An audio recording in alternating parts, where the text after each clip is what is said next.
Hindi ko siya kakilala, hindi ko siya kamag-anak, hindi ko siya naging kaklase.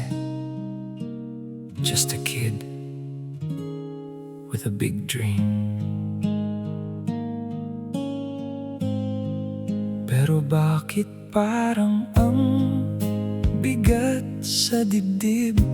Kahit hindi ka namin nakasama, kahit saglit, ang daming pusong napaluha sa kwento ng isang batang nangangarap pa.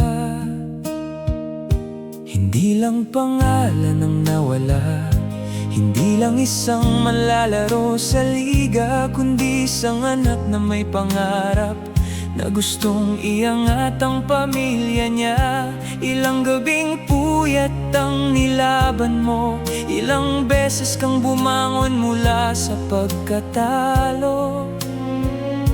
Bitbit mo ang pangarap na abutin ang bituin. Sabi mo nga, just a kid with a big dream. Para kay Rene, sinindihan namin ang kandila. Para kay Rene, dala namin ang iyong alaala. Sa bawat batang nangangarap ngayon, naroon ang kwento mong hindi malilimot. Hindi ka lang nakilala sa loob ng court, kundi sa tapang mong humarap sa bawat tunos. At habang may pusong patuloy na nangangarap, hindi kailanman mamamatay ang pangalan mo. Paano kung kapatid namin ang nawala? Paano kung anak naming may pangarap pa? Doon namin naramdaman ang sakit na kahit hindi ka kilala, parang pamilya ka rin. Kung may katotohanang dapat lumabas, hiling namin huwag na itong ilihim pa. Hindi para sa galit, kundi para sa kapayapaan.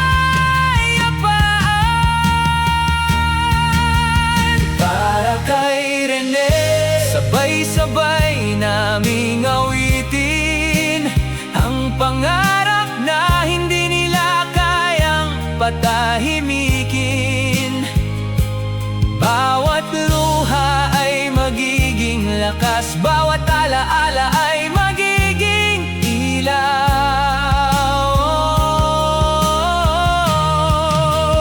Para kay Rene, patuloy naming dadalhin ang inspirasyong iniwan mo sa amin, at sa bawat batang sasabihin, just a kid with a big dream. Mabubuhay ka muli sa kanilang mga pangarap. Hindi lahat ng bayani may korona. Minsan, isa lang silang batang nangangarap, at isa ka doon. Rene, pahinga ka na. Kami na ang magpapatuloy ng kwento mo.